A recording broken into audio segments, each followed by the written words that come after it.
Yes, I'll get us started. Most of you know me or Miles or both of us or the J Core team. I know I've recently met Miguel and Scott. Gavin, thanks for joining us. You guys know what J Core does. I won't spend too much time on that, but I wanted to introduce Colby Bowers, gentleman that we met really early on last year when we first got started into this business, and he's been an excellent mentor, wealth of knowledge. He's got quite some experiences. Air Force veteran, and love to hear. I'll turn it over to you, Colby, and tell your story of what you've done through your life, what's gotten you to where you've gotten now, and love to hear what's been your favorite experiences, what things you would change, or things you would do better in your investing experiences, life experiences, you name it. Yeah, no, well, thank you. Yeah, like Noel said, name's Colby Bowers, retired Air Force guy, just finished up my first retirement enlistment. Just went over 4 years. No, actually, I'm at 5 years. Holy crap. 5 years retired. Really time flies when you're having a lot of fun. 23 years in the military was fun. But it has its ups and downs, but it really set me up for where I'm at. It introduced me to real estate, and that's kind of how I got started. And like everyone else, that kind of gets into real estate. Kind of seems like everyone gravitates to that single family homes, and so I started doing that. I was deploying quite a bit, so I was getting my tax-free combat pay and all this other stuff, and was with a high ops tempo unit. So I just started buying properties, and then I was also doing my own property management because I didn't have a good mentor or coach or anything. And an uncle of mine who happened to just own 2 duplexes said, "You're throwing away money. You're throwing away money if you get a property manager. You need to manage them yourself." So I tried doing that, where I was probably averaged 6 months out of the year deployed. So it was hard. And when I finally PCS'd out or left that unit and moved on, I was forced to get a property manager. And I was like, holy crap, why didn't I do this sooner? I wasn't getting the 2 a.m. phone calls for toilets. I didn't have the stress of being, gone. It was just freedom. So now, I won't buy a place unless I get third-party management, because I don't want to deal with it anymore. But fast forward, going through my career and stuff, and I was getting close to retirement. It's like, man, I want to do more, commercial side. Didn't know how to do it. I was like, man, I don't have, I don't have a high net worth. I don't have a lot of high net worth individuals. Actually, I don't even think I knew any high net worth individuals, coming out of the military. And so I was like, man, I don't know how I'm going to get into, buying apartment buildings, commercial real estate and stuff. And just started listening to podcasts, and did that for like a year. I retired, and then I was working down in Alamosa for a Fortune 500 company, running a medical clinic down there. And it's supposed to be temporary. And my travels back and forth, that's where I was listening to a lot of podcasts, and got disillusioned with the whole civilian workforce thing and corporate world. Money was great, but I had 14 civilians under me. And when I left the military, I was directly supervising like 125. And then I was overseeing 5 different bases and stuff. And that was easy compared to 14 college age, just out of high school kids, through adults. They were all kids. That's where I think all this gray came from, was that year doing that. And I said, I'm done. I can't do this anymore. And I decided to go to a boot camp for commercial real estate, for multifamily. And it was like the light bulb went off. And it was really cool because it's like all this, you hear about syndications and, these big deals, and everyone's like, oh, they're easy, but nobody ever really broke it down. Well, they broke it down at this conference, and I was like, this isn't rocket science. It's easy. It's a process. And being in the military, I'm like, I can follow a process. And so, that was my aha moment. And I actually maxed my credit card out. I forgot to call my wife and give her heads up. Fortunately, she was understanding, except she couldn't order Amazon for a week or two till we could get it back and pay it off. But I bought a coaching program, 6 months worth of coaching and stuff. And I just dove in with 2 feet. And I told the wife, I'm like, I want to give it 6 months. If I can't, nothing comes of it, or I can't do anything, I'll find another job. And so, really just busted my ass for that 6 months, and, doing the underwriting, learning all the ropes, networking, and partnered into my first deal in February of 2019. So August of 2018 is when I went through the conference. February, I invested into my first syndication deal. I wasn't a general partner or anything. I was just a limited partner. But I happened to know one of the general partners through networking and everything. And I asked him, I'm like, can I kind of peek behind the scenes? And it was a larger portfolio. It was over 300 units. And, I wanted to kind of, I was underwriting and looking at smaller, like 15, 20 unit deals. And I was like, I was very intimidated to look at anything any bigger. And I got to sit in on the meetings and stuff and see the process. And I was like, it's the exact same process for a 300, 500, 1,200 unit portfolio as it is to do a 15 or 20. Obviously, the timelines are a bit different in a lot of cases, but the process is the same. So that was a real confidence booster. And then I fast forward about 2 months, still networking, going to conferences and stuff, and had somebody reach out, and they're like, hey, we really connected. You're really motivated. Are you interested in coming in on as a GP in this deal we have, but you want to help raise money? And I was like, well, I've never done that before. So I said yes and tried to figure it out. And what was cool about it is, and I told him, I was straight up front. I'm like, and I had been, kind of back up a little bit prior to that, to me saying yes, is I had been kind of doing what everyone says, go out and tell everyone what you're doing, get those soft commitments. If I find this deal, would you be interested? And then for how much? So I was like, man, I could easily raise $500,000. I was like, I got this. So I was like, you know what? I'll set a bar low, and I'll go, I'll raise 250,000.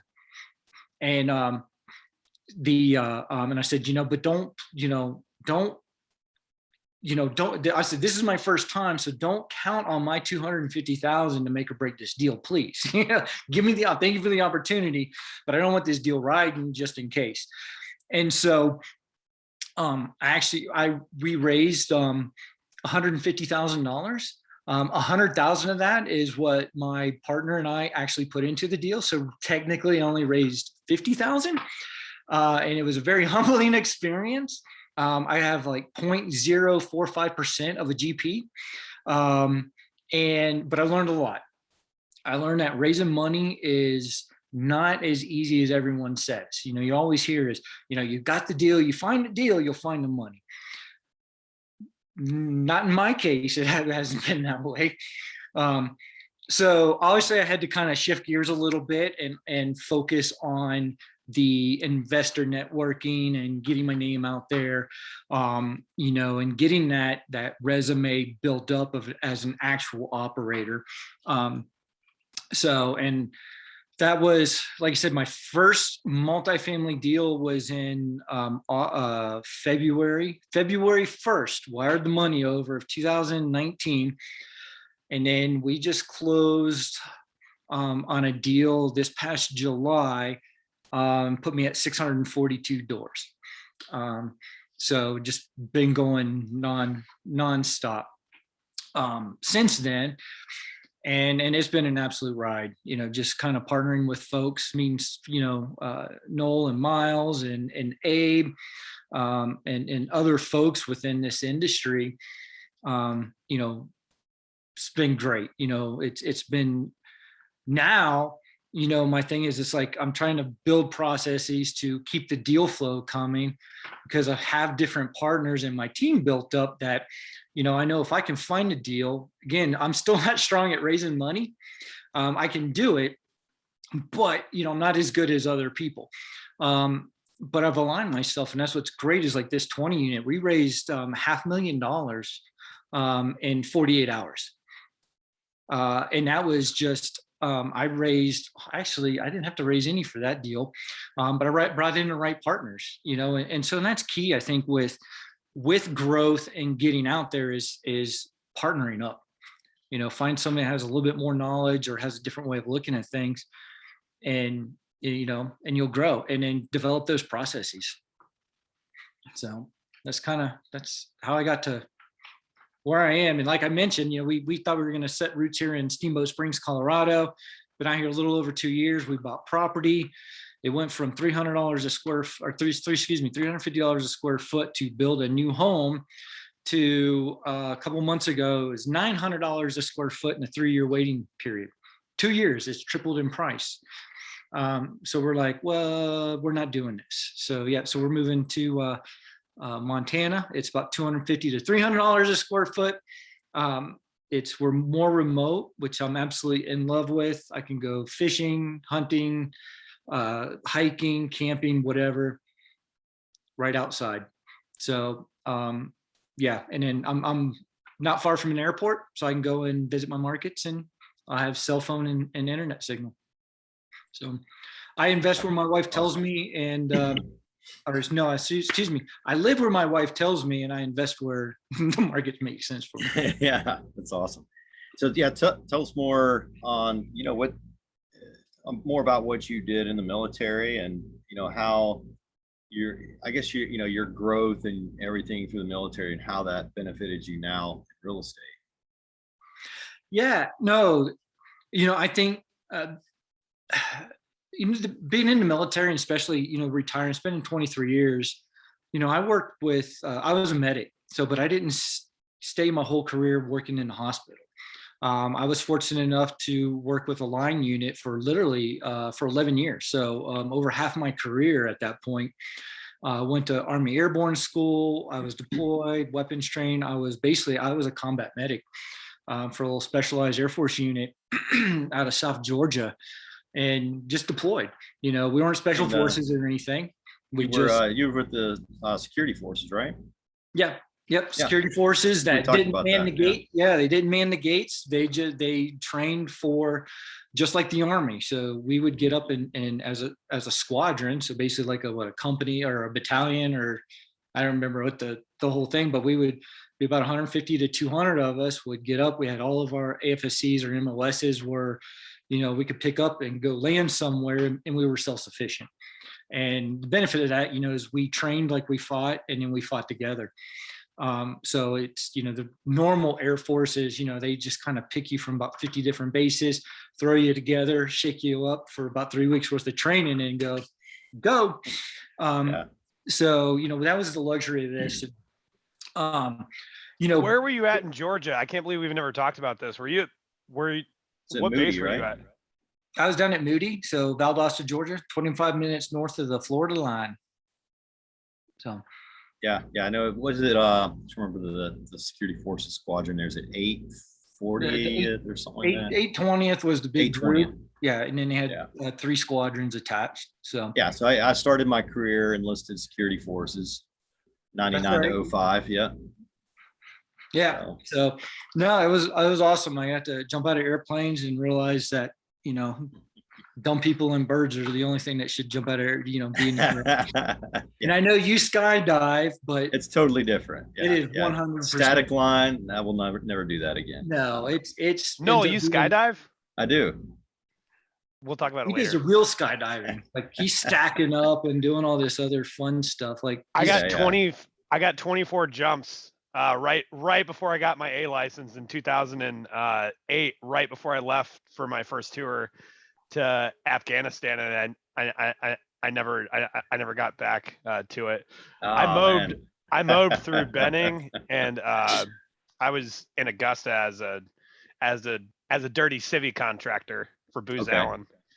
Oh, gotcha. All I right. can't believe we never talked about that. Yeah, we'll have to discuss that sometime. That's cool. Yeah. So what I guess the skills you brought that you took with you from the military really did you feel like it was a pretty easy transition into the multifamily side? It was, at least it was for me. And actually, I think most veterans and folks military guys I talk with and gals, it usually is a pretty easy transition because it's all about setting up processes. And and I will say is some of the veterans or folks that have had the most trouble or have been the ones that, maybe did one or two tours or enlistments or what have you, really weren't in the leadership. And I think that's really where my takeaway is. I retired as an E8, and so I was able to take the commander's intent and digest it, seeing a big strategic operational and digest it and then spit it out to the tactical level. And really it's no different than here. It's that mindset, of okay, here's our mission. My mission is to buy multifamily. And then it's like, here's my end goal. And then, I just back plan and I do that with the process. Same thing before going out on a mission is here's your mission, here's our timelines, let's back plan it from the start. And you just go and execute, and I think, having that mindset of, and I think being in Iraq and Afghanistan and leading troops in combat and doing different things, it wasn't a scary transition. And it plus, I was overseeing, $50 million contracts before I got out. It wasn't my money, but you're still accountable for it, and there's still a process, and all that. So the numbers didn't scare me as much as I thought they would. And I think the other big thing that I took away is, in the military, it's we get told no all the time, right? But you spend it long enough, that no is not always the answer. It's the reason they're your AFI, their guidelines now, is there is gray area. So just because it's a no, okay, it's a no to do it in that process. But if I do another process, I can get to yes, and I think that, kind of stuck with me and having that great leadership when I was younger of saying, don't take no for an answer, figure out how to get to yes. And then also the other thing too, is instead of trying to eat the whole elephant, and this really goes back to is, I did a lot of patrols and stuff in Afghanistan, Iraq, dismount outside the wire, mounted, dismounted, cut patrols. And, one of the things you always told us is, don't eat the whole elephant, so if a situation arises is figure out what is the problem in front of you, solve that problem before going to the next one. And I think that's been really helpful because, anybody that does this, no closing ever goes well. It's very, very rare. It's usually there's some kind of hiccup. There's something at the 11th hour that will gum up the system. And, and I think just going back to that mindset of going, okay, what's the problem? Let's fix it. Instead of freaking out and stressing out. And that's why I think, when my partners and stuff, when I partnered, I think that's why I do really well and why I seem to kind of get pushed to the acquisitions piece of it, of getting us to closing, because that's a very chaotic and a lot going on. So, and I think I manage it well. There's some days where I'm pulling my hair out and stressing and going, damn it, I should not have quit drinking. But, and just push through. And I think just having that mindset of going through and keeping calm, because I've even had my partners like, that deal almost went to a shit in a handbasket and you saved it. I'm like, well, I didn't really save it. I just worked through the problem, and found the solution. It was going to happen. So, so I think that's where that benefit, we work well under stress, and we're great at working and integrating in teams. And that's, huge, I think, in this industry. And I mean, you guys know, Yeah, absolutely. I think I agree with you completely. It all applies very well to what we've experienced as a team. With especially our first syndication, that was a monster and a lot of challenges that we, like I said, we were able to adapt and overcome, and we work together like a little fire team, and it's just figure out what sectors of fire we have and keep moving, keep going after, stay persistence and problem solving. So that's good stuff. Now, next thing I want to ask you about, obviously, is one of the big things is your why, and that I think that's a pretty awesome. Like, there's a lot of people that talk about wanting to help veterans and things like that. But you've really taken the step, or lots of steps, into high altitudes. Taking it to the extreme. You've taken it to the extreme. So definitely, like, tell us more about what you're doing and how you got into it, and your latest trip. So I'd love to hear some details. See my hat here. No, so I'm just like you separate from the military. I don't miss the uniform. I don't miss the BS or any of that stuff, but I do miss the people. And what I really missed and what I enjoyed about the military was being a part of something bigger than myself. When I was out, it was never about the pay. It wasn't about, the hours, because it's being gone 6 months and away from home. And, my wife was still hard because we got married later in my career. She's like, why are you answering your phone at 10 o'clock at night? I'm like, because my boss, the commander, is calling. You answer the phone, and it's just, so, I really like that, and just having that really impact on people's lives. And, I was trying to replicate that. And so when I started Veteran Pride Investment Group, my company, our initial thing was, we're going to, and I still do, is donating 20% of my profits go back to veteran and first responder communities. So, and really that's my why. It's not materialistic. I on my little vision board, I'm not a Lamborghini guy. I live on a dirt road, probably never going to drive a Lamborghini down a dirt road. I'm a, 4-wheel drive truck kind of guy.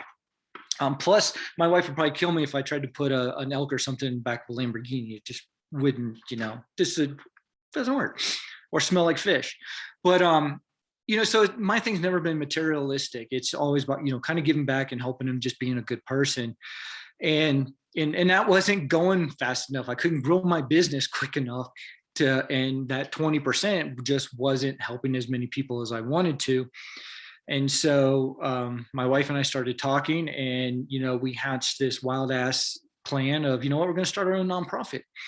And not only that, let's do that. Let's do it at the beginning of a worldwide pandemic, because, why not? It's not like starting having no experience in a nonprofit is not challenging enough. Let's make it even more challenging. And then on top of that, hey, our first little thing that we're going to do with this nonprofit is we're going to go and we're going to take a bunch of guys and gals or whoever, and we're going to go to Mount Everest base camp, because, why not? So our nonprofit we started is called the Paper Crane Foundation, and it's basically we're working to help fund and start up research into traumatic brain injury, and specifically for early diagnosis. So, myself, and so we ended up not going to Mount Everest base camp due to COVID restrictions getting in and out of Nepal. So we switched gears back in May, and our trip is departed in August, and we went to Tanzania, and so we hiked Mount Kilimanjaro. And so that was just kind of our big kickoff. And it's a kickoff, a wow of going, hey, these guys can do this. And it kicks off a 5 to 7 year research study on traumatic brain injury. So, and really what we wanted that little aha, because, I got blown up twice. So being a wounded warrior, having 3 other guys were wounded warriors. So we had a Marine, Army guy that was the only Air Force rep. We had a Navy guy come with us, and then had a first responder. and who happened to also be a paramedic, and decided to go on this trip. And it was awesome. I mean, it was really great because everyone has challenges and everyone has their their thing in life. And for me, about 3 years ago, I was walking with a cane, falling up and down stairs. I couldn't hold my son at the time, so I wasn't really bonding with him. And so, and same kind of experiences with these other three guys that I met and took along, the other wounded warriors. And so we wanted to kind of prove to other veterans out there, or anyone suffering from head injuries, that, you don't have to spend your life on the couch. You can get your ass up, you can overcome this. And there's help out there to do that. And, oh, guess what? You're down, you got injured, whatever the case may be, suck it up, get over it. Hey, let's go climb a freaking mountain, so if you can do that. And, so that's what our goal was, is to kind of be that beacon of light to others that, hey, you're not alone. And if you have these injuries, you can still be a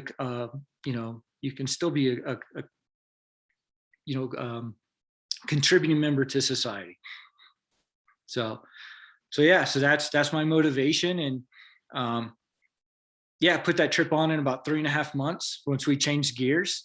Burnt myself out with between real estate, because I did 4 deals this year, over 130 doors from February to July, and then setting up the logistics to get us to Africa and back. I got back from Africa and I'm just like, I took a month off. I'm still, ask Abe, because Abe keeps going, man, you're going to get back on our meetings and stuff. And I'm like, I'm sleeping in till like 8:30 in the morning. I'm getting back now, or I'm getting my mojo back and getting reinvigorated. But I didn't do that whole philosophy of that work-life balance stuff too well earlier this year. But yeah, that's good stuff. Yeah, you went for the push. Good. Do that surge and get things done. That's awesome. Awesome. Really. And it goes back too is, but that's at 20%. The other thing we're really proud of is our goal is 10% of my units that I, GP, and sponsor is trying to set aside 10% to HUD VASH. So that's basically for veterans that are potentially becoming homeless. So they have to be in the VA system getting help, whether it's a 12-step, getting over their addiction, occupational health, whatever the case may be. A lot of times the only thing they need is housing. So we're looking at and working with the HUD administration for that. And basically it's ran just like Section 8. It is Section 8, it's same qualifications, same inspections requirements. It's specific for veterans. Okay, that's awesome. Yeah, I have to do some more research into that. That's interesting. Very cool. We appreciate it. That's an awesome why, great mission. And I know, we'll probably want to talk to you some more on being able to partner with you on potentially some deals and as well as with your foundation too. So, it definitely lines up with what we want to do to give back to veterans as far as the homeless population, the PTSD and injuries and things like that. So it's definitely near to us as well. Oh yeah, cool. We're still looking great. We still got to find that deal. Got to find that deal that works for all of us and get it down. For sure, absolutely. So let's I'll open up the floor now. So the rest, everybody else is in here. If questions, let's open it up and get some good dialogue. I know some of you are very new to the multifamily side of things, and if you got anything related to multifamily syndications, any of that, just feel free to open it up. So yeah, Colby, hey, Colby, you mentioned at the beginning that the deals would come sporadically. How is the flow of deals now? Is it pretty constant? Or is it quarterly, or how fast are your deals are finding deals?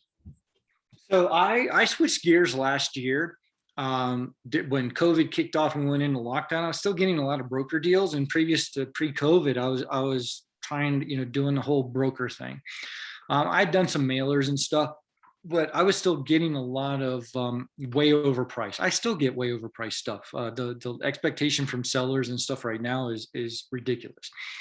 So when I shift gears is I bit the bullet and hired a VA and started cold calling. So getting markets and really staying focused and doing mailers and stuff. And I actually had to lay her off earlier this year because just she was so good at her job, and I don't focus in the big hot markets. So I'm not in, I don't own anything in Colorado because it's overpriced for the most part. So nothing in Denver. I don't own anything in Atlanta, Dallas, the big stuff you always read about. I don't like competition. And I think that's my little niche is I'm a slow and steady, I'm in this for the long run. I don't like stress. I've been shot at a bunch of times. I just don't want to deal with it. So being in those hot markets and trying to, ride the wave and, compete with these big institutional monies that are the institutional operators, it wasn't going to happen. I didn't want to because I couldn't operate fast enough to get deals and LOIs out before deals were already bought out. So I'm like, you know what? So I focus on tertiary and secondary market. So my big market right now is actually Arkansas. I'm in Little Rock and Fayetteville. Just closed this year on a property in Indianapolis, looking at about 80 something units in Evansville with Abe actually. I'm in those little smaller places, but best luck I've had is going direct to seller. And I hired a VA because I was paying her like $7 or $8 an hour out of the Philippines. She was doing. Can you define that acronym? Virtual assistant. Okay, thanks. Yep. So I hired a virtual assistant out of the Philippines, gave her a call script, and kind of got her trained up, and she started calling. And so I would get warm leads, and I would just follow up on them. So it's great because I didn't have to take my time every day, calling hours and hours. And then, I hate rejection anyway. So she took all the rejection and the hangups. I got the warm leads. So when I called, they were very receptive. And I could have a very good conversation and get a lot of information, find out what their pain points and stuff. And all 4 of the deals I did this year were all off market. Found 2 mobile home parks. So I got, like I said, 130 units total, and loving it. But because I slowed down because of going to Kilimanjaro and stuff and being in the air, plus my properties too, I'm very heavy into the value add. And so these were heavy lifts. Like I have one and I have 0% occupancy, and it's a total gut rehab in Little Rock. We got another one, the one I bought in Indianapolis. It's as they turn, we're not renewing leases, and we're doing a gut rehab on that as well. So that just takes a lot of time, and so I didn't want to spread myself too thin, and that's where I'm kind of pumped the brakes on it and starting to get back into it. So it's really on how you target. And I'll say my bread and butter with I call everybody from 15 units all the way up to 250 units. I break my list up into 2 categories, 100 units and less, and then over 100 units. And I do that because we do change the way we call them, because the expectation, if we're calling over somebody over 100 units, 9 times out of 10 is they're an operator. They own, you're not going to get to, you're not buying an owner operator, you're buying something from somebody's portfolio potentially. So that's a whole different approach. And honestly, I haven't been very successful at all, that approach, because they have a number, they're going to stick with it, or it's, hey, go talk to my broker. And that kind of defeats the purpose. So I'm really finding these 20, 30, 40 unit deals, these small little portfolios that have, maybe 3 buildings of 5, 6, 7, and they're like in the same compound or close by. That's where we're really finding, making a lot of traction. They are smaller, you'll hear folks that say, it's not worth it. I don't get out of bed unless it's 100 units or more. That's great. My thing is I go for cash flow. So a 15 unit, this 20 unit in Little Rock. Once we're done, when we took it over, rents were about between $750 to $850 between 2-bedroom and 1-bedroom units. When we're done, we already know, we've already done tests. We're going to rent them out for anywhere between $1,800 to $2,000. Is that a JV, Colby? No, that's actually a syndication. Syndicated a $1.1 million deal. And the reason we syndicated it is because all my investors, we tapped out because I love JV. I'm not a huge fan of syndication. It's a tool. I'm not opposed to it at all, but you're really locked into your business plan. And I like the flexibility of doing a joint venture. You can hold on to them longer. You can pivot as needed, depending on the market. Because your GP, your general partners, are your investors. Whereas in a syndication, you got to keep your limited partners happy. And plus, I want to hold on to stuff for years, 10, 12, 15 years, hold on to it long term. But this syndication with my partners, we were all tapped out. It would have taken like 13 partners to come into JV it to come up to incorporate with the CapEx and everything we needed. So the deal still made sense as a syndication, but we did it as a 50-50 with a 9% pref. So our limited partners that came into the deal, they're getting 9% up front, and then they get 50% of what's left over. Typically it's like 70% with 30% going to the with the GP, and it may be a 7, 8, 9% preference as well. So, and the way we also work this is when we do a cash out refinance, which we're hoping to do at the end of next year, is we will pay back all their principal, and then it actually goes to a 60-40 where we as a GP get 60% of the deal and the LP stay in at 40%. And then we have all control, and then they're going to be in it for the long run. Yeah, that's interesting. So, is that like a performance metric? I'm sorry, Abe? Is that a performance metric where you set it up where if you hit something, then Pretty much the equity splits? Yeah, we set it up as just a basic, we kept it simple instead of doing a complicated waterfall or incentive type thing. We're just like, listen, here's what we're going to do. It'll be 50-50. You guys get the pref. We're going to get this sucker running. And then we're going to give you all your money back. Once we give them 100%, and that's the key, once we give them 100% of their principal back, then it switches. It'll be all basically all cash flow. There will be some equity, but everything will be split 60-40. So we retain 60%, and they're still getting good money on it. Yeah, it's awesome. This is a unique deal, but here's, I'll tell you a little bit more about this deal and how, because it is unique, is I actually found this last October through direct call. I just couldn't figure out how to leverage this property to maximize its best use.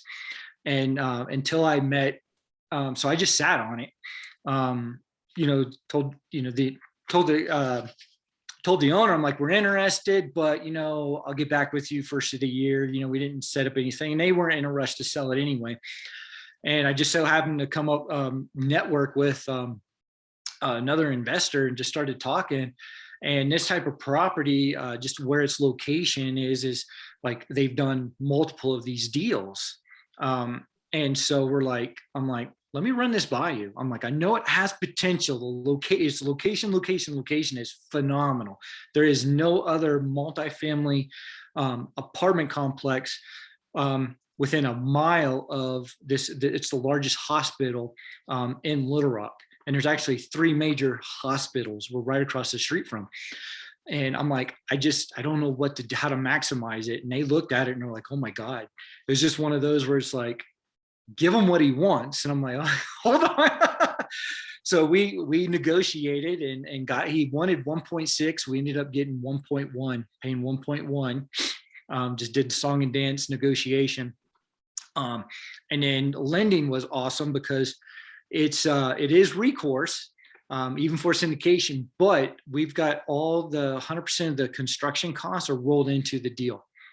So it's down to 0%. We had to put a 12 months worth of reserves in. they're funding 100% of the CapEx. So we're just going through now and we'll be done. So we should have our first ones going live sometime in December. And our projections weren't until next year. So we're, what we told all of our investors is, don't expect anything for the first 12 months. We'll be able to give them some back before that. So we give them that, that little surprise. Yeah, that's awesome. Beat their expectations. It's a great position to be in for sure. Yeah. So we is a small crew tonight. So we got Kate, and I don't know if this is the first time you've joined us. Welcome. And if you're able, if you want to introduce yourself, and Miguel, it'll get to you right after. Hey, Noel. I actually spoke with you with Abe probably a couple months ago. Okay. I'm off cam because I'm pretty sick right now. Oh no. I'm just listening in and taking nuggets, but it's good to see you again, and I appreciate you running this. Yeah, absolutely. Yeah, we're continuing these every 2 weeks. So gonna get we got Rod Cleef lined up, I believe. The next one, I look at my calendar, but we're gonna be stacking them up every 2 weeks, get some really good speakers on here. And so Rod's following me? Yeah. Look at that, Colby. About time. You should text him and say, I was there first. Yeah, I should, but I'm sure he'll have a bigger audience because it's Rod. Do you guys know Brandon Magarowski? I don't think so. No. He was someone that was potentially going to be a client for Hack, and I went onto his podcast, and I know you do know Jonathan New, though, don't you know? Yeah, I do. Yeah. Yeah. And so Jonathan New's podcast is right before mine. And I was so pissed. The release date, he's right before me. And I was like, damn it. Yeah, I didn't know Jonathan New had a podcast. No, Brandon Magarowski, and do you know Ramsey Blankenship? I think it's Blankenship is his last name. He's actually a name's familiar. Navy diver officer. Okay. Yeah, they operate down in the Panhandle in Florida for the most part, and some of Louisiana. Okay. It's their group's podcast that they started. Got it. And, okay. And it's funny because there was like 5 of you guys that when we had initially spoken to you, that literally I was like, how do all these people know each other? Like, but none of them know of the other. And then literally like the next week, everybody met Jonathan, and I was like, yeah, it was pretty funny. Yeah, it's a small world out here. And, more often. Yeah. Miguel, do you want to introduce yourself? Tell us a little bit about your military experience and what you do now. Yeah, try not to cry with PTSD. Joking. So Army 24 years. I won't talk smack about the Air Force, Colby, because I know you guys beat Navy this year. Hey, I went to airborne school, so I feel for anybody in Army leadership, because every day I was thankful I joined the Air Force. Just throw that out. Yeah. No, you're the smart one here. Yeah. So I've been passive investing, real estate investment trust, other stocks through my own brokerage, day trading, and then I have the managed stuff that I don't touch, the IRAs and 401ks and such. I ran into Rod Cleef online, maybe a commercial or something, and I went one of his virtual boot camps. Got the free ticket to Florida. Not sure if I'm going to make it in December or not.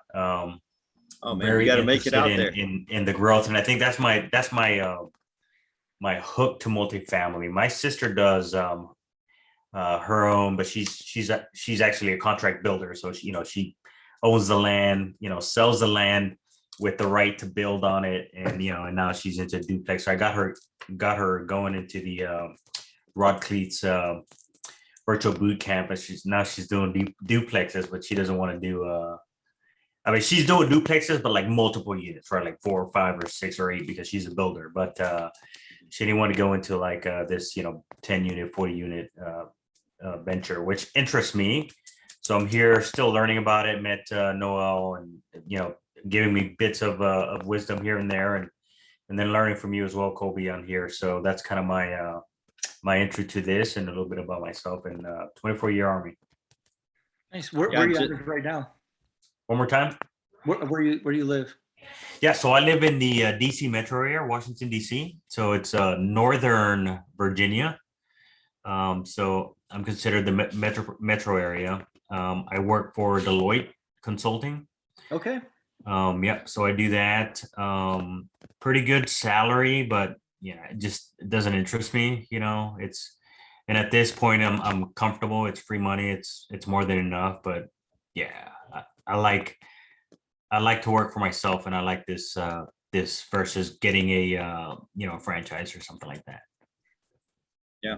Yeah. Awesome. Yeah, we were talking, and Miguel and I are both Black Hawk pilots, and funny thing is we have a common connection that long story, but a friend that I actually went to basic training with in the Air Force, that we were literally, I don't remember him from that time, but we met when we were both stationed together in Hawaii in the Army, and he had done the warrant officer packet, went straight from enlisted security forces over to Army warrant officer. And we both got there just out of flight school together.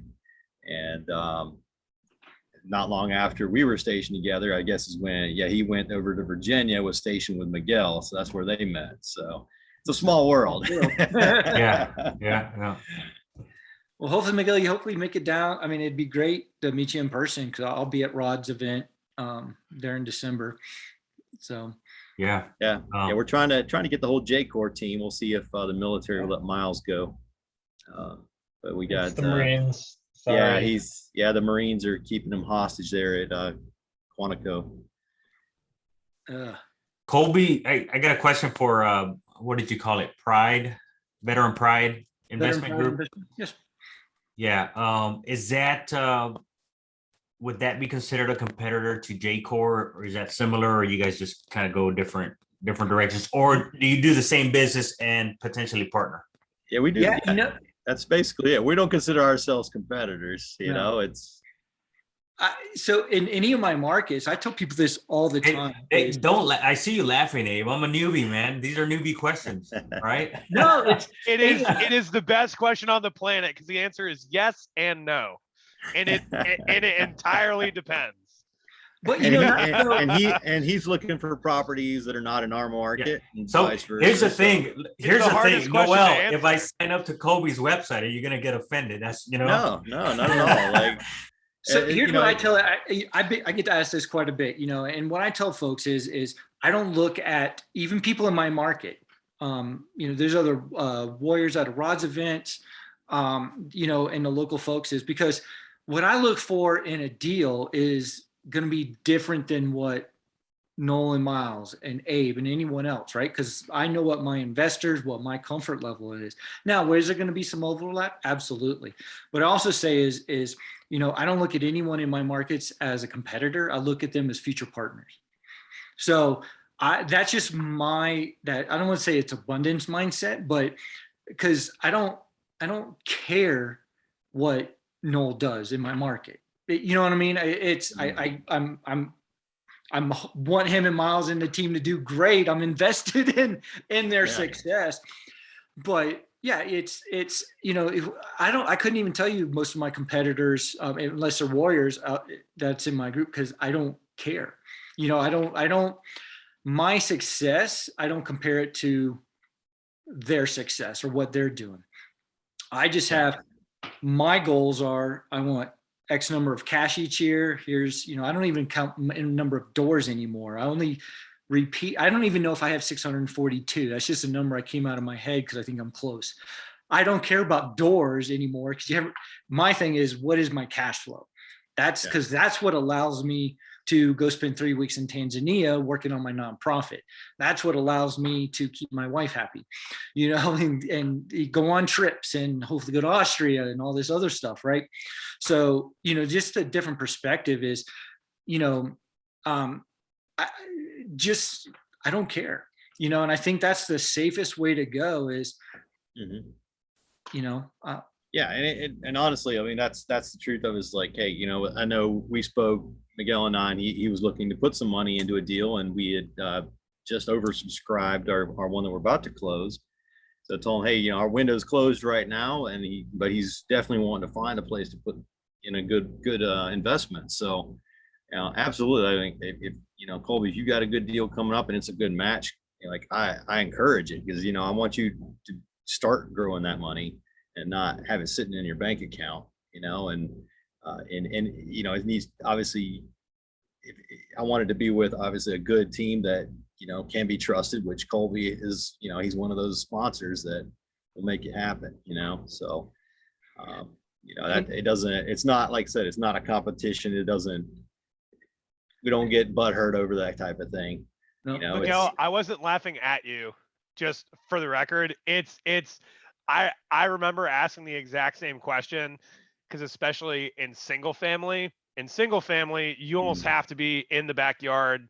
So it's actually harder to invest remotely in single family with 4 units and less than it is to invest remotely for it's cutthroat. Single family, and exactly, and it's cutthroat. And so I remember when I was investing, when I first started in single family, wanting to work with people that were competition.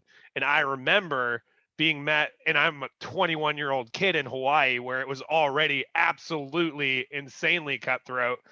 And this is 2010. So all the people with cash were like sharks, especially in Hawaii at that time. And I remember like being pissed off because I wanted to work with people and thinking to myself, like, do you know how many properties that we could buy? We could scale with management. We could scale with hiring a maintenance guy. And I'm like 21 years old, and I haven't thought about that in a long time, actually. But so when you asked that question, I just laughed, because internally I said, no, they're not. And then I was like, well, actually, yes. And so I was actually laughing at the internal dialogue in my head.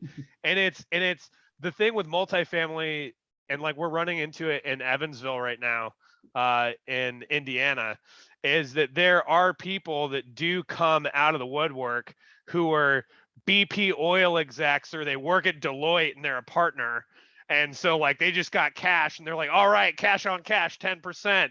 I'm going to buy this shit cash and be a slumlord and hire a property manager and not fix the plumbing or the electric or police, drugs, crime, or anything for years, and let it just completely fall apart, and still ask basically like for a 6 cap, right? So like those guys are competition.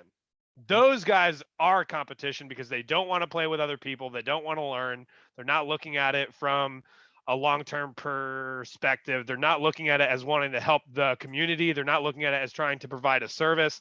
That's the competition.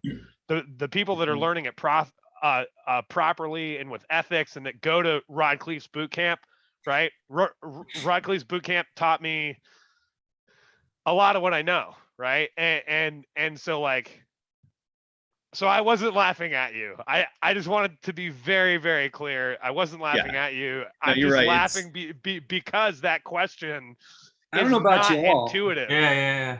I don't know about you all, but I think Abe's feeling a little guilty here. Yeah. No. And that's the thing. Whoever breaks the silence first, and I was trying to stay quiet, but yeah, no, that's good. Anyway, I wasn't butthurt. I just, I was like, hey, I don't know where this is going, but yeah, I'm good. Yeah, that's what these meetings are for. We want to open it up so people can, regardless of experience level, they can ask whatever questions they've got. Yeah. No, I think the most experience. I'm not coming again. If Abe's gonna be here, I'm not showing up anymore. I bet they saw me sign up and went. Yeah, Miguel's gonna change his screen name and like stay off the. No, Abe's just going to be on permanent mute. Yeah. But I'm just gonna start writing on a sheet of paper and putting up signs. Yeah. and No, and I think the way your thought process there kind of helps to add to the to my learning, Abe. So I appreciate it. Yeah, and it takes to a good point that I think maybe Colby you mentioned is the abundance mindset. That the people who are the most successful in this business, ones who understand the abundance mindset and relationships. And you can tell the people who don't value the relationships, they're going after this transactional type stuff. And you might get a slamming deal once, maybe twice, but if you don't keep those long relationships, it's gonna be short-lived. And how long can you continue to stay in the business before your reputation starts pushing you out of the business? So 100%, Noah. And to piggyback, I mean, there's operators out there that they're just in it for the acquisition fee. So they're going to tell you whatever you want to hear to get you into the deal. And so I wholeheartedly disagree with that, because I'm in this for the long term. Mm-hmm. And I have this conversation with every new investor, is always asked, well, how much do you want to invest? And then typically, depending on what it is, and I'll use an example. I had, we syndicated a mobile home park, little portfolio, 98 pads total, and had an investor, first time that she was going to invest. She came up, she's like, hey, I want to, potentially put in $500,000. And I told her no, and I said, this is our first deal. I said, I want to earn your trust. I said, I'll let you come in at 50,000.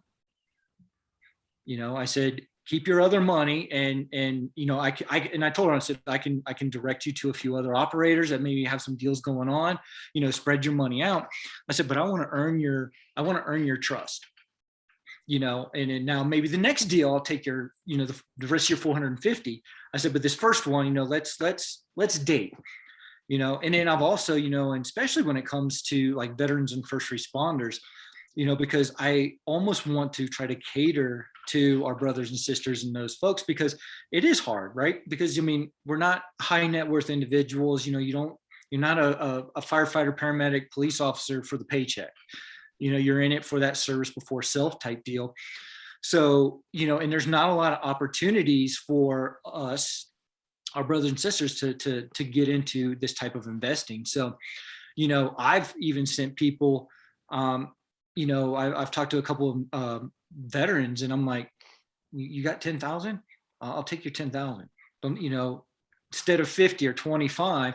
But I've also said, hey, I don't have any deals, call this, get a hold, I'll make an introduction with this other operator who will treat you just as well as I would, that I think would, as well as I think I would treat you, type deal. So, and the reason I bring that up is when you're talking to operators like that, is that vet them, that's your hard-earned money. So before you write them a check, don't go just off of their portfolio. Talk to references, talk to them.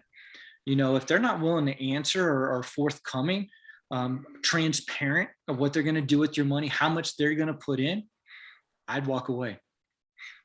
Just my, just from my experience. So anyone that comes in, I'll tell them to the dollar, here's how much I have into this deal. Here's what I've done. Well, you don't have 50,000, right? I don't have 50,000 right now, but I've done all the earnest money, the at risk. Yeah. I'm putting my blood, sweat, and tears in it. I've been out here, but I've got like $30,000 into this deal or whatever, or hey, I've got 100,000 of my own money. Depends on where I'm at in it. I don't keep money around. I'm always redeploying it as quickly as I can. I think that goes not only for raising money, but for any aspect of this business. Any aspect. I don't care if it's a contractor. I don't care if it's, and so like there's this guy that we're working with right now who's been doing a lot. He's been bringing us deals, like legitimate deals, and he's actually going through brokers. And so our market data that we have for Hack, I'm passing him the leads in our markets, and he's not used to going direct to seller, but he's not consistent. He doesn't have the sales.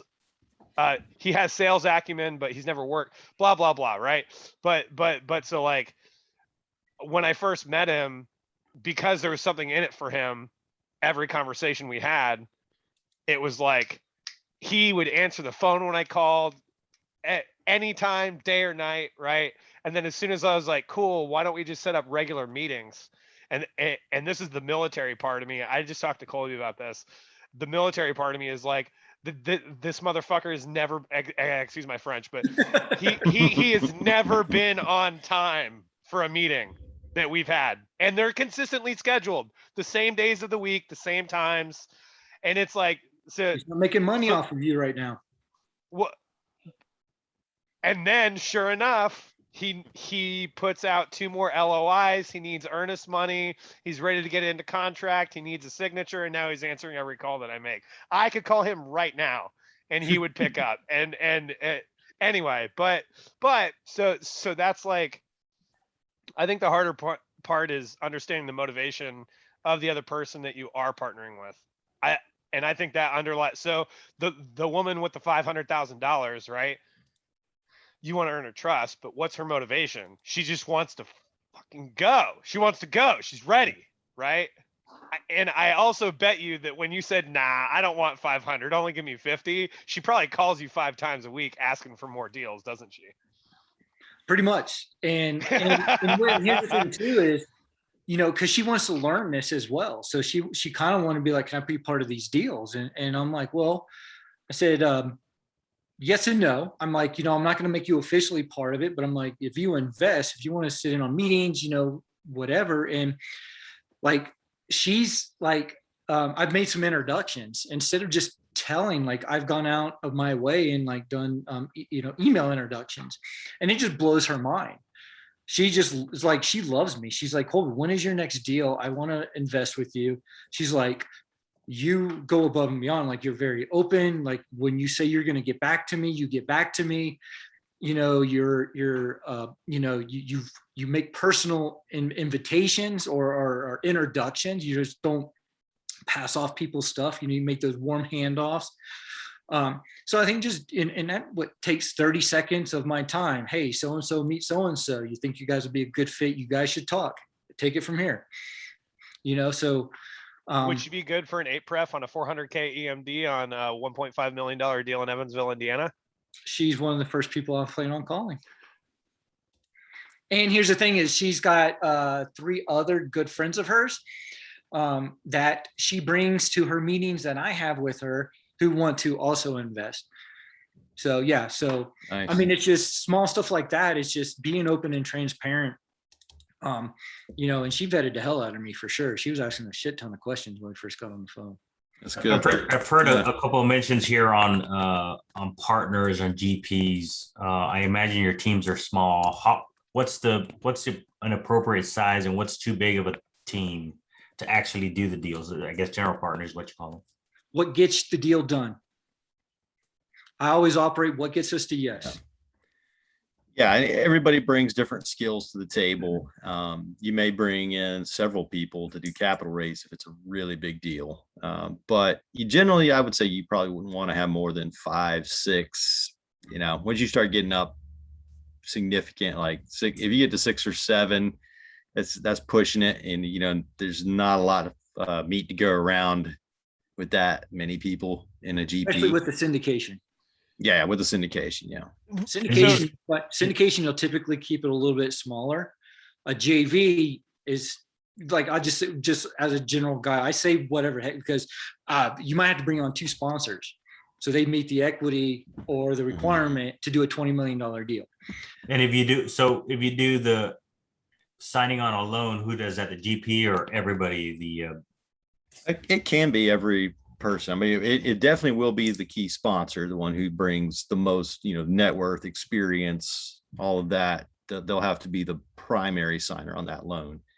But yeah, you could bring the cumulative net worth of everybody on the GP team. In some cases, you might have to, if it's, you know, it's a really expensive deal. You know, you you might have to bring that, 15, $20 million in net worth. It's as a group or something like that. So the bigger the deal, the higher the net worth for whoever's signing on the loan. You'll need As a group, I mean. Yeah. And I, and so and like I said, I'm more about, helping out others and stuff. So this 20 unit, this $1.1 million in Little Rock, we have he's a Navy guy, veteran. He was whatever an E5 in the Navy was. But he's 27 years old. Is this Jesse? No, Jesse's older than that. Jesse's older guy. No, you haven't met him. David's his name, but he's got some construction background. He's actually going to be our boots on the ground and overseeing construction. Has no net worth, nothing. But but he's a partner, and he did help raise some money. But what we did is, even though he didn't bring anything, we had him sign on the loan. And even the bank was like, he doesn't bring anything to the deal. And we're like, we want him to sign on the loan. Because what's also important with this is, not only is it, building up your experience with deals, but you also need to start signing on loans because you need to build up a resume, a lending resume. So because when you're starting to get with, not only is it how many deals have you done, how many loans have you signed? So if you can get in early and start signing loans, even if you don't bring anything to the table, but maybe you bring money to the deal and you're just like, can I sign, or help out or whatever, that's, awesome, because when you start getting those bigger loans and those bigger deals, they're gonna be looking at it. Well, how many deals have you signed on? Oh, you signed on. Okay. You signed on $1 million loan. You sign this and this and this, and they didn't default. Hey, guess what? Then you get what's called your agency card, because you're doing all these deals, and then you can get in those Fannie Freddie non-recourse, and then you don't need to bring on key principals or key sponsors, because you're going to bring that you may need to bring on somebody with some equity, the net worth, but you can do all the loan signing. I get it. Awesome stuff, man. I'm soaking it up, and I'm also be digesting it here for the next 48 hours as I think through all the thoughts, and I'm taking my own notes as well. I can imagine a deal being up to 20 million, 1.1. I think Colby, you said 1.1 million on that 20 unit deal. You typically don't syndicate a deal that small. So right. So for higher deals, right? For higher deals, bringing in signatures to the loan. Do you look for an average? Let's say you bring in 10. Do you look for an average net worth, or it doesn't matter? Like Colby, you said you brought a guy and he was 0, but maybe you had a guy that was 1 million, 2 million net worth. Does it matter? Yes and no. So obviously the short answer is yes, right? Because the bank has their requirement. You have to have the equity, the net worth to equal the loan, right? So, but that is very important. But what I think is just as important, if not important, is making sure that you've picked the right partner. Are they going to be active in the deal? If not, that's great, because if you're coming in as a syndication, there's people that, hey, I get 5% of the GP and here's my bank account, or, hey, if I'm going to sign, but then there's some others on the flip side, if I'm signing on any loan, I get 50% of the GP, so you got to figure out are you going to be able to work with that individual, and that to me, and honestly, in some aspects is more important. I'd rather bring on two additional partners that I get along with, and we all equal the net worth, versus bringing on some asshole. So to your last word there, point, is that an arbitrary number? Did somebody say 50%?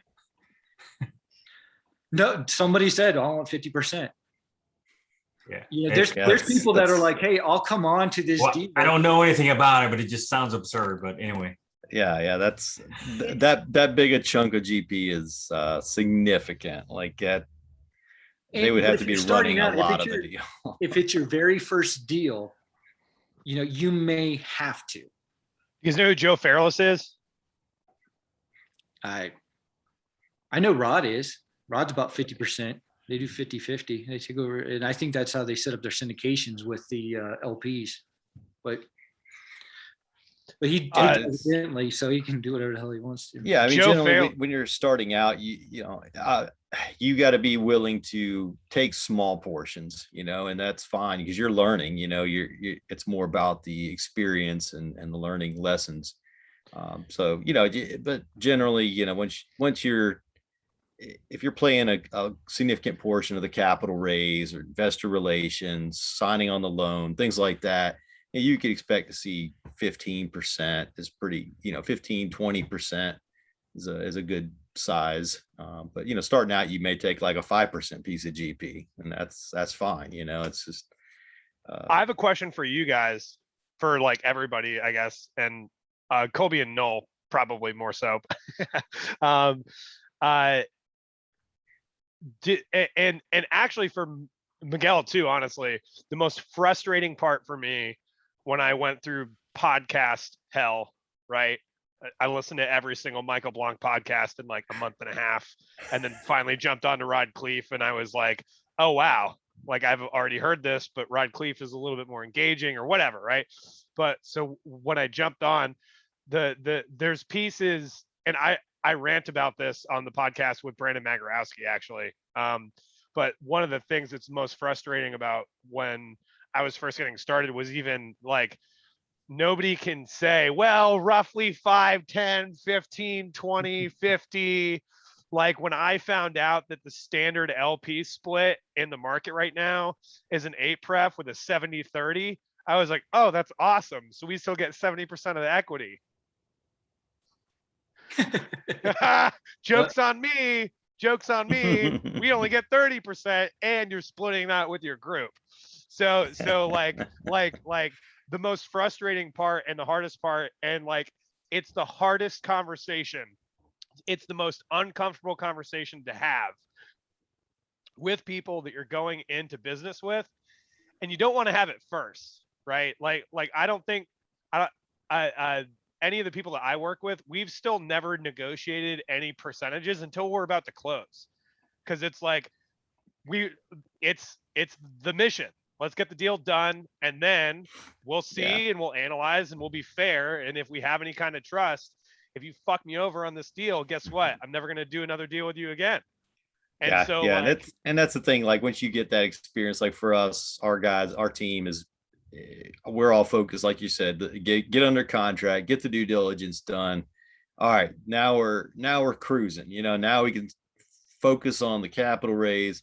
And then one of our meetings right after, shortly after, we're talking, okay, let's set up our, how we want to divide these percentages up by roles and all of that. And that was my implied question, by the way. I wanted to hear what your thoughts were.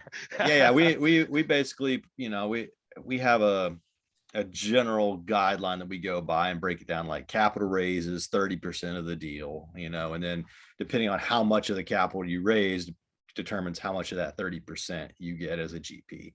And then signing on the loan is another percent. And then bringing earnest money is another, so we figure out what percents make, what makes sense. If you're out there walking units for due diligence, you're probably going to get a little extra for that, So it just something that the team agrees on. And and that's something that, the only time we've had an uncomfortable conversation was with a partner as a GP with us on a deal that they, initially said, hey, we think we're going to bring X amount of money. They weren't able to bring any money into the deal. But however, they were doing, investor relations and some things like that. So, we're like, hey, this is generally how we do this, but, you guys didn't bring any money in, it's not one of those things where you want to, we had done our original talks on giving them X amount, but that was assuming that they were going to come in with that 200 or 250,000 that they targeted as their goal initially. And then all of a sudden it was like, oh, we couldn't get to that, and so we're like, well, sorry, we got to bring this up, but we got to readjust these splits because then it only makes sense for the group as a whole. And so now you're more explicit in when you have that initial conversation saying, hey, if this, then that. However, we go in with the understanding as a team. Everybody on the team is like, hey, we're going to talk through this and get everybody's vote. you're good with these splits and you understand if you don't make, your goal for the capital raise, you're only going to get the percent of what you do bring, or what or the other roles, you may only get the percentage for those, depending. So and Miguel, there's a few like little spreadsheets and stuff. I think Michael Blanc has one. I use one. I think it is Michael Blanc's, where you can go through and you can weight different categories differently, and it's we use that, and probably the same thing you guys use. But when we have our partners and stuff, we look at it as going, all right, here's who's doing what. All right, acquisitions, your money raising stuff. Hey, if you raise X number, this is what you're going to get. If you don't, and so it's very black and white. So at the end, they don't hit their mark. They already know that it's going to go down. So so it does all the automatic calculations and stuff. But we've gone in, taken that same thing, and we've changed the weightings. Oh, raising money. Well, if one person's raising the money, do they really need the full piece? So we'll tweak it and maybe put it around, because sometimes acquisitions is a lot harder than asset management or the money raise. So you kind of take those in consider. So there's you have the ability to make some changes and massage it. So that, because you always hear, well, there's no set way, there's 100 different ones. Well, that is true. My biggest thing is I just want to see it as a simple breakout, and looking at that darn spreadsheet was a huge help. Okay, this is how, and then you can tweak it from there, and it just makes sense. So yeah, no, I understand that, and I do work in finance, and I'm invested, and I understand. I would translate that in shares, right? So if you do this amount of work, it's 100 shares. You get 10% of 100 shares. And Colby, if you do this amount of work, you get 50 shares, but you get, the same percentage, but of 50 shares. So I think that translates. To Abe's point, the LP split 30, 70, 30, whatever it happens to be is different. I'm new to multifamily investing. I have no clue. I'm learning. I understand investing in general.